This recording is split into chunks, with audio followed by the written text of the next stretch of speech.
Pembroke's arm and walked him out of the room, her voice fading as she chatted away. "Lord Pembroke?"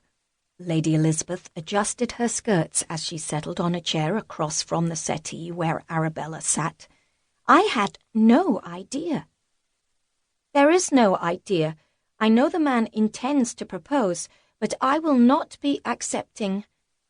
Arabella filled teacups for herself and her two visitors.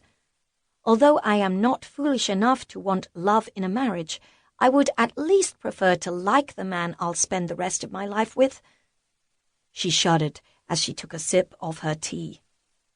"And I can assure you that will not be Lord Pembroke." Miss Caroline took a small biscuit from a tray on the table in front of them. "It sounds as though your mother has other ideas." "Yes, I know. I do wish she would stop pushing me to marry. Due to Papa's declining health and then his death, I started late, so I've only had one season. Is it so terrible for me to not take the first man who offers marriage?" "Pembroke is the third man you have turned down, young lady." Lady Melrose swept into the drawing-room, a frown marring her still lovely complexion. A frown Arabella had noticed was of late a perpetual expression for her once carefree mother. Since Arabella was an only child, the family estate had passed into the hands of a distant relative who was currently conducting business in India. They had been told by their solicitor the new Earl of Melrose was expected to return to England and take up residency in the fall.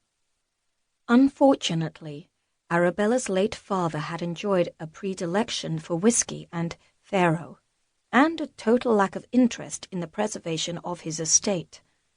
Mother had impressed upon Arabella several times that once her dowry was paid, there would be no funds left for her support. So unless her daughter took her in, she would have nowhere to live. Via their solicitor, the new Earl had offered to allow Lady Melrose to continue living at the estate, but her mother had turned up her nose at that offer.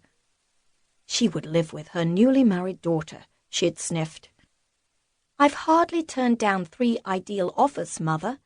Lord Pembroke never got the words out, and Mr. Featherington and Baron Smythe are both old enough to be my grandfather." "Which is to your advantage, miss. They are both wealthy men and will die soon." At Arabella's indrawn breath, her mother waved her hand. "No need for hysterics, young lady. It is a fact that both men were looking for a wife in order to have an heir before they cocked up their toes. And I do not wish to be someone's broodmare."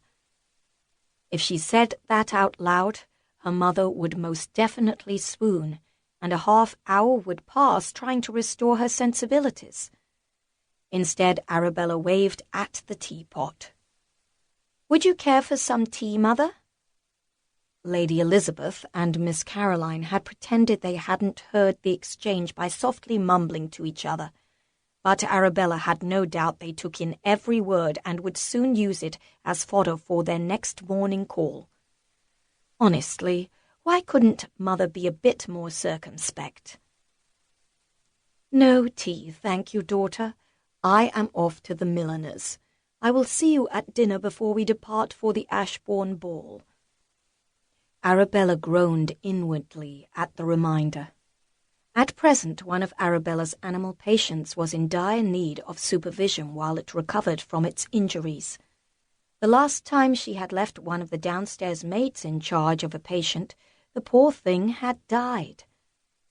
Mother thought her concern for animals and her desire to nurture them back to health a nasty hobby. On the other hand, Arabella saw it as a way of keeping her brain from melting with all the talk of ribbons, gowns, gossip, and other nonsense most of the ton ladies lived for. She had already heard whispers at various events about her passion for animals and how unseemly it was for a young lady to delve into such goings-on. She sighed.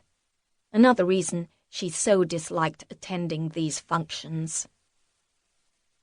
Later that afternoon, Arabella entered the spare bedchamber where she kept